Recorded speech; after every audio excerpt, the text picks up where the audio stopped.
দেখুন, এটা ঈশ্বরের অসীম কৃপা যে আমি আজকে এখানে আসতে পেরেছি। বলরাম বাবু, বলরাম করণ মহাশয়, তার এই সারা জীবনের যে প্রয়াস, যারা অসহায় ছেলে মেয়ে তাদেরকে সমাজ থেকে তুলে নিয়ে এসে তাদেরকে আশ্রয় দেওয়া, তাদেরকে পড়াশোনা করানো, তাদেরকে জীবিকা নির্বাহন করার জন্য তাদেরকে পথ দেখানো, এই যে পুরো একটা বাবা মা হিসেবে একা দায়িত্ব পালন করেন হাজার হাজার ছেলে মেয়ে এত দীর্ঘ বছর ধরে, প্রায় 40-50 বছর ধরে ওনার কাজ চলছে। এটা একটা অসাধারণ অনুভূতি। এখানে না এলে জানতেও পারতাম না যে এত বড় একটা কাজ এখানে চলছে।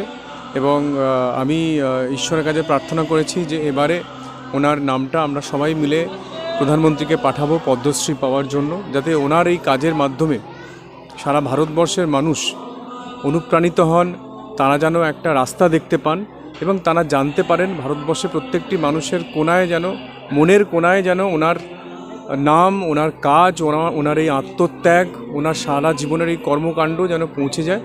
সেজন্য পদ্মশ্রীর জন্য আমরা সবাই মিলে আবেদন করব প্রধানমন্ত্রীকে, যাতে এবার উনি পান।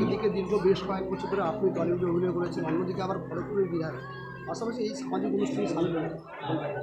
হ্যাঁ, দেখুন, আমি তো সেই 2007 থেকে ভয়েস অফ ওয়ার্ল্ড, আমার যে বেহালাতে আমাদের যে আশ্রম রয়েছে, যেখানে আমরা রাস্তা থেকে অসহায় যারা দৃষ্টিহীন যে সমস্ত ছেলেমেয়েরা তাদেরকে নিয়ে আসি, তাদেরকে রাখি। আমাদের ওখানে প্রায় 2500 মতো ছেলেমেয়ে আছে, আমাদের স্কুল আছে, কলেজ আছে। তো ভয়েস অফ ওয়ার্ল্ডের জন্য সেই 2007 থেকে কাজ করছি বেহালাতে।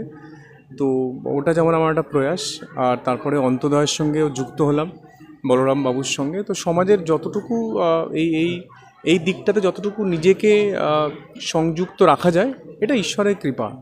এখান থেকে তো কারো কিছু পাওয়ার নেই, বাট এত মানুষের এই যে নিঃস্বার্থ ভালোবাসা, এটাই জীবনের সবচাইতে বড় পাওনা। বাকি টাকা পয়সা ক্ষমতা এসব নিয়ে আপনার জীবনে কী হবে, তো আজকে আছে কালকে নেই। বাট এই যে মানুষের ভালোবাসা, এটা হলো ইটার্নাল ভালোবাসা। হ্যাঁ, এর কোনো শেষ নেই, এর কোনো শুরুও নেই, শেষও নেই। এর জন্য আমি ঈশ্বরের কাছে কৃতজ্ঞ।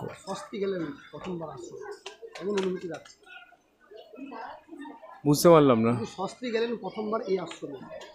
না, আমি আগেও এসেছি তো এখানে, এমন না যে প্রথমবার এসেছি। বলরামবাবুর সঙ্গে আগেও আলাপ হয়েছে, আগেও বাচ্চাদের সঙ্গে ছবি তুলেছি, সব মিলেমিশে দারুণ লাগলো। পুরো ব্যাপারটা অসাধারণ লেগেছে। আপনার ক্যামেরাতে সব দেখতে পেয়েছেন, কীভাবে দেখছেন। বাচ্চা ছেলে মেয়েদের ভালোবাসা, এটাই জীবনের সবচেয়ে বড় পাওয়া, এর বেশি কিছু পাওয়া নেই।